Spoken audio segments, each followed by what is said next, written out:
Umuadara village was never a quiet place. Never. From morning till night, you would hear the sound of market women shouting the price of their yams. You would hear children laughing and chasing goats down the dusty paths. The elders would be arguing about politics under the big iroko tree. But on this particular evening, a strange silence fell upon the land. The town crier, a small man with a very loud voice, had walked through every corner of the village. His gong echoed with a message from the chief. "Everyone to the village square. Everyone! The chief has something important to say." It was an order nobody dared to disobey. The sun was setting, painting the sky with beautiful colors of orange and purple. Usually, this was the time for families to gather and eat their evening meal. But not tonight. Tonight, every single person was walking towards the village square. The air was thick with questions and whispers. "What has happened?" Mama Chinedu asked her neighbor. "Is it about the stolen yams again?" Another one muttered. The suspense was so thick, you could almost cut it with a knife. The entire village, from the youngest child to the oldest elder, gathered around the chief's throne, their faces filled with curiosity and a little bit of fear. Something big was about to happen. When everyone had settled, a hush fell over the crowd. You could hear a pin drop. The chief, Igwe Okonkwo, sat on his carved wooden throne. He was a man of few words, but his eyes held the power of 1,000 ancestors. He looked at the sea of faces before him, his expression grim and unreadable. He did not speak immediately. He allowed the silence to grow, to make everyone uncomfortable. The villagers shifted on their feet, the children stopped fidgeting, and even the night insects seemed to hold their breath. The weight of the moment pressed down on all of them, making their hearts beat faster. Suddenly, the chief cleared his throat, a sound that boomed across the silent square. He gestured towards the side of his throne. 2 guards walked forward, bringing with them 2 women. It was Mama Nkiru and her daughter, Nkiru. Mama Nkiru was known for her loud, boisterous laughter and her famous egusi soup. But tonight, her face was covered in shame, her eyes fixed on the ground. Beside her stood Nkiru, a quiet girl who rarely spoke. She was beautiful, but tonight, her beauty was hidden behind tears and a swollen belly that was impossible to hide. The village gasped. The secret was out. Mama Nkiru stood there, a shadow of her former self. The woman who could bargain for an hour over the price of 1 fish was now completely silent. Her shoulders were slumped, and she refused to look at the judging eyes of her fellow villagers. She had tried to hide her daughter's pregnancy for months. She had used loose wrappers and told everyone Nkiru was just adding a little weight. But there is a saying, what you hide in the dark will come out in the light. Tonight, the light of the full moon was shining directly on her family's shame, and she felt the weight of every single stare. Nkiru, her daughter, was trembling like a leaf in the wind. Her hands were clasped tightly over her stomach, as if to protect the unborn child from the angry whispers that were now spreading through the crowd like wildfire. "Look at her! So this is what she has been hiding," one woman whispered loudly. "I always knew that girl was too quiet. The quiet ones are always the most troublesome," another added with a sneer. Nkiru closed her eyes, wishing the ground would open up and swallow her whole. The village square, a place of festivals and joy, had turned into her personal courtroom. The chief, Igwe Okonkwo, finally stood up. His presence commanded immediate silence. He raised his hand, and the murmuring stopped. His voice was calm but firm, like a river that runs deep.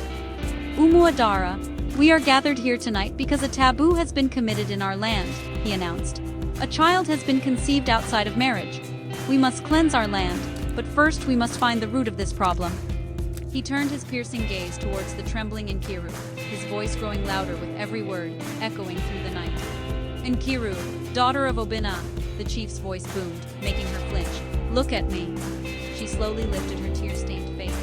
The chief leaned forward, his eyes burning into hers. The entire village held its breath, waiting for the question they all knew was coming.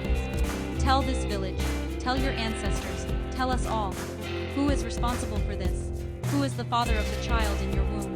The silence that followed was deafening. All eyes were on Nkiru. Her mouth opened, but no words came out. She just sobbed, her body shaking with fear and shame. Just as the chief was about to repeat his question, a voice shouted from the crowd. "It was me! I am responsible!" The crowd turned in unison, their heads snapping towards the sound. Pushing his way through the shocked villagers was Obina, the palm wine tapper. He was a young, handsome man, known for his sweet palm wine and even sweeter words. He walked to the center of the square and knelt before the chief. "Igwe, please, have mercy. I love Nkiru. I am the one who put her in this condition." A wave of murmurs rippled through the crowd. "Obina? Ah, it makes sense," someone said. But before the elders could even begin to process this confession, another man stepped forward. This time it was Pastor James, the charismatic leader of the new church in the village. "Wait," he commanded, his voice filled with holy authority. The villagers gasped even louder. "Pastor James? The man who preached against sin every Sunday?" He walked briskly to the front, his Bible clutched in his hand. "My people, I have sinned. The devil tempted me and I fell. I am the father of this child. Forgive me." At this point, Mama Chinyere, a devout church member, screamed and fainted on the spot. The chaos was just beginning. The chief looked from Obina to Pastor James, his face a mask of confusion and anger. Who was telling the truth? The village was now in complete uproar. People were shouting, pointing fingers, and gossiping with renewed energy. Two fathers? How is this possible? The pastor, hallelujah, has turned to fornicate Luja. The elders were trying to restore order, but it was like trying to stop a flood with a bucket. Two men had already claimed responsibility, and the drama was more delicious than any pepper soup the village had ever tasted. Everyone had their own theory, and the noise was deafening. Then, a third voice cut through the chaos. Silence. The voice was royal, powerful, and instantly recognizable. The crowd parted like the Red Sea as Prince Chidi, the chief's only son, strode to the center. He was tall, handsome, and had just returned from studying overseas. He never even looked at Obina or Pastor James. He walked straight to Nkiru, knelt before her, and gently took her hand. "Forgive me, my love," he said softly, for only her to hear. Then he stood up and faced his father and the entire village. "Neither of these men is the father. I am. I am the father of Nkiru's child." If the villagers thought they were shocked before, it was nothing compared to this moment. The entire village square went from complete chaos to absolute bone-chilling silence. Prince Chidi, the heir to the throne? The golden child of Umuadara? It was unbelievable.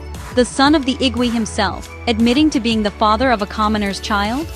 This was not just gossip anymore. This was a royal scandal of the highest order.